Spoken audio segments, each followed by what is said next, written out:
नमस्कार, आदाब, सत श्री अकाल। बिहार की 20 बड़ी खबरों में आपका स्वागत है। तो चलिए देखते हैं आज की 20 बड़ी खबरें।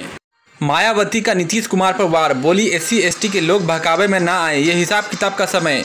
मायावती ने लिखा, बिहार विधानसभा आम चुनाव के पहले वर्तमान सरकार एक बार फिर SC/ST वर्ग के लोगों को अनेकों प्रलोभन, आश्वासन आदि देकर उनके वोट के जुगाड़ में है, जबकि अपने पूरे शासनकाल में इन्होंने इन वर्गों की घोर अनदेखी, उपेक्षा की और कुंभकर्ण की नींद सोते रहे, जिसका हिसाब किताब का अब समय।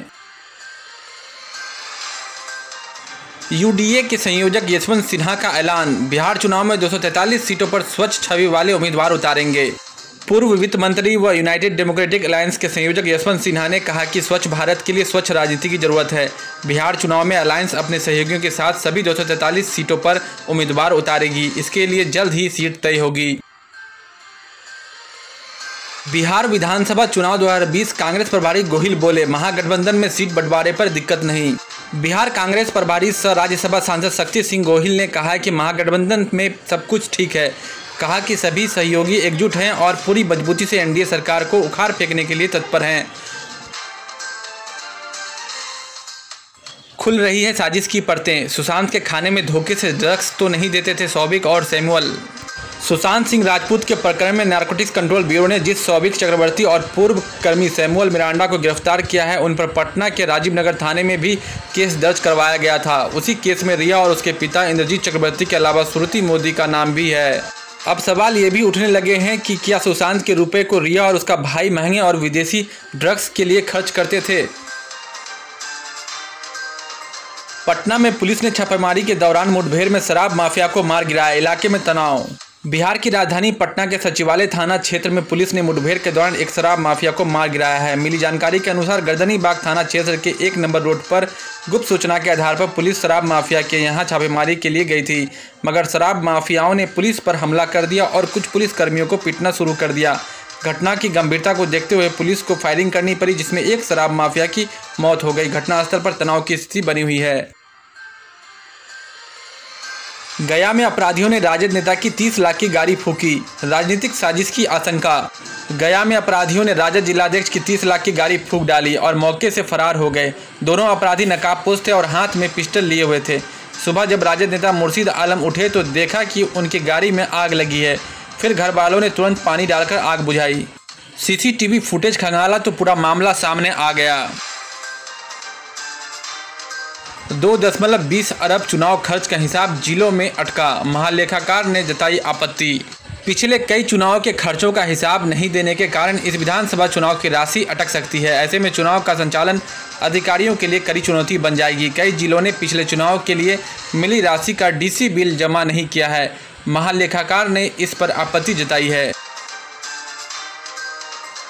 जान बचाकर भागे वर्दी वाले, 16 साल की लड़की का मुंह बांध घर से उठाकर ले गए डकैत। पुलिस ने प्रेम प्रसंग कहा तो भड़का लोगों का गुस्सा। मुजफ्फरपुर के दिघरा में बीती रात अपराधियों ने डकैती की बड़ी वारदात को अंजाम दिया। डकैतों ने महिला के साथ मारपीट की, 16 साल की लड़की का मुंह व हाथ बांध उसे उठाकर ले गए। डकैती और लड़की को अगवा किए जाने से परिवार में कोहराम मचा है। वहीं पुलिस के बिगड़े बोल से लोगों का गुस्सा उफन रहा है। शुक्रवार सुबह पुलिस मौके पर पहुंची और कहा कि मामला प्रेम प्रसंग का लग रहा है। इतना सुनते ही गांव के लोग भड़क गए और पुलिस वालों को खदेड़ने लगे। लोगों का गुस्सा देख पुलिस के जवान जान बचाकर भागे। समस्तीपुर में गिरफ्तारी, वांटेड अपराधी समेत 3 को SIT ने दबोचा, कार्बाइन समेत भारी मात्रा में गोला बारूद बरामद। जिला SIT ने मुफसिल थाने के मोहन गांव में छापेमारी कर टॉप 10 बदमाशों में शामिल साथी शशि राय के ठिकानों पर छापेमारी कर शशि राय समेत गिरोह के 3 बदमाशों को गिरफ्तार कर लिया। केंद्रीय टीम ने भी माना, बाढ़ से हुई भारी तबाही, नुकसान पर बिहार ने केंद्र से मांगे 3328 करोड़। बाढ़ से हुए नुकसान का जायजा लेने आई केंद्रीय टीम ने माना कि बिहार में भीषण बाढ़ का प्रकोप हुआ है। गृह मंत्रालय के संयुक्त सचिव पीयूष गोयल के नेतृत्व में आई 6 संसदीय टीम ने गोपालगंज, दरभंगा व मुजफ्फरपुर का दौरा करने के बाद इसे स्वीकार किया। केंद्रीय टीम ने बाढ़ के दौरान बिहार सरकार की ओर से किए गए कामों को जमकर सराहना की। वहीं बिहार ने बाढ़ से हुए नुकसान के मद में केंद्र सरकार से 3,328 करोड़ 60 लाख की सहायता मांगी है। मांझी के आते ही एनडीए में फूट के संकेत, जीतनराम का ऐलान, लोजपा प्रत्याशियों के खिलाफ उम्मीदवार उतारेगा हिंदुस्तान अवाम मोर्चा। एनडीए में एंट्री के बाद पूर्व मुख्यमंत्री और हिंदुस्तान अवाम मोर्चा के राष्ट्रीय अध्यक्ष जीतनराम मांझी अब चिराग पासवान से आर पार के मूड में है। मांझी ने कहा कि चिराग कहते हैं कि जहां जदयू के उम्मीदवार होंगे वहां उनके खिलाफ लोजपा प्रत्याशी उतारेगी। अगर यही स्थिति रही तो जहां लोजपा के कैंडिडेट होंगे वहां हिंदुस्तान अवाम मोर्चा भी प्रत्याशी उतारेगा। चुनाव से पहले तोहफा, फडणवीस बोले पीएम मोदी शुरू करेंगे बिहार में 2500 करोड़ की रेल परियोजनाएं। मत्स्य पालन से जुड़ी 1600 करोड़ की योजना का भी घोषणा होगा। बिहार में चुनाव से पहले बड़ा फैसला, SC/ST परिवार के किसी शख्स की हत्या तो एक सदस्य को मिलेगी नौकरी। नीतीश ने अफसरों से कहा इसके लिए जल्द कानून बनाएं। 72 घंटों तक पटना, गया समेत 17 जिलों में तेज बारिश का अलर्ट। मौसम विभाग का कहना है कि अगले 24 से 48 घंटे में मानसून ट्रफ बिहार की तरफ शिफ्ट हो रहा है।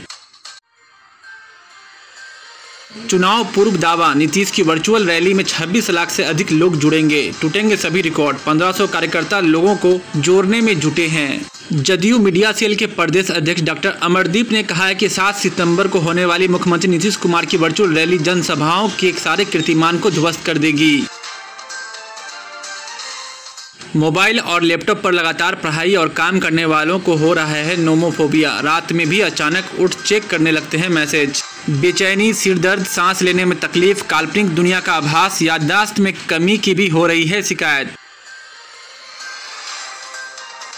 बिहार में एक दिन में रिकॉर्ड 1.5 लाख जांच, 1978 नए संक्रमित। पटना में 238 मरीज मिले। SSB जवान समेत 4 की मौत। जदयू में दोबारा हो सकती है शरद यादव की वापसी, बीमारी के दौरान कई नेताओं ने जाना हालचाल। चुनाव के लिए भाजपा की नई टीम, केंद्रीय मंत्री नित्यानंद को चुनाव प्रबंधन और रविशंकर को प्रचार का जिम्मा। डीजल से CNG में बदली गई सिटी बसों का ट्रायल रन सफल, अब सड़कों पर दौड़ेगी। पटना में CNG बसें चलने को तैयार है। पुरानी डीजल चलित बसों को CNG में कन्वर्ट करने की प्रक्रिया पूरी कर शुक्रवार को सफल ट्रायल रन किया गया। शहर के विभिन्न मार्गों पर CNG बसों के परिचालन के लिए रूट का निर्धारण किया जा रहा है। गांधी मैदान से Danapur stand, Patna Sahib station, NIT और दानापुर स्टेशन से गांधी मैदान समेत अन्य मुख्य मार्गों पर CNG बसें चलेगी।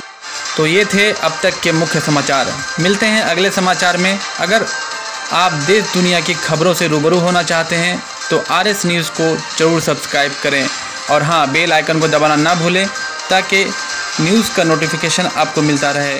धन्यवाद।